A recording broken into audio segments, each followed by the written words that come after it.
Kalau orang OTG, orang tanpa gejala, artinya dia terkonfirmasi positif, artinya kita sudah terinfeksi sama COVID ini. Ya, memang ada mekanisme pertahanan tubuh kita. Secara protap, itu ada di protap dari kawan-kawan di Satgas itu ada obat-obat yang diberikan, termasuk antiviralnya. Ya tentunya, makanya kenapa harus diisolasi, kemudian dia diawasi misalnya kalau tidak di rumah sakit, biasanya OTG ini kan ditempatkan di hotel yang kerjasama sama Satgas, di sana diawasi selama syaratnya kan harus, kalau yang kemarin itu harus 2 kali swab negatif baru dipulangkan. Apakah kita sembuh setelah OTG? Ya tentunya mekanisme tubuh kita ini ajaib luar biasa. Allah sudah menurunkan di dalam tubuh kita itu homeostase. Ya, homeostase kita itu ada proses dalam mekanisme perlawanan itu, baik itu yang sudah bawaan sejak lahir terhadap viral maupun yang adaptasi setelah terinfeksi. Nah, dengan adanya terinfeksi dengan konfirmasi dengan dikatakan dia positif COVID, sebenarnya di tubuh kita sudah ada mekanisme khususnya.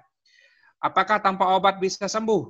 Ya, kalau kita bicara tentang obat dan tidak obat, kalau kita bicara kalau memang mekanisme tubuhnya bagus, tadi Ustadz Badrut Taman bicara bagaimana kalau iman, kemudian imunitasnya bagus, kemudian dia enjoy, relax, gizinya bagus, itu otomatis di dalam tubuh kita ada homeostase yang bagus ya. Kita tahu ada sel-sel seluler kita itu yang membunuh viral ya, mencaplok viral itu. Dan kalau itu bagus, insya Allah dia kuat. Jadi akan seimbang.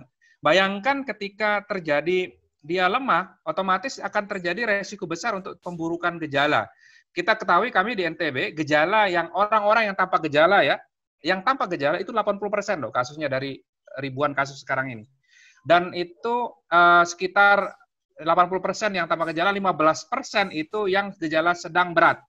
Yang butuh ventilator itu 5%. Saya nggak tahu di Bali, tapi secara epidemiologi rasanya mirip-mirip lah ya. Jadi kan 11-12 antara 1.900 sekian sama 2.000 sekian yang di Bali per hari ini. Ya, jadi persentasenya. Jadi memang tidak banyak yang butuh ventilator. Tapi bayangin kalau populasi yang terkena ini lebih banyak, artinya resiko kematiannya jauh lebih banyak dibandingkan SARS 2012 yang dulu gitu. Ya kira-kira begitu Tat jawabannya Tat.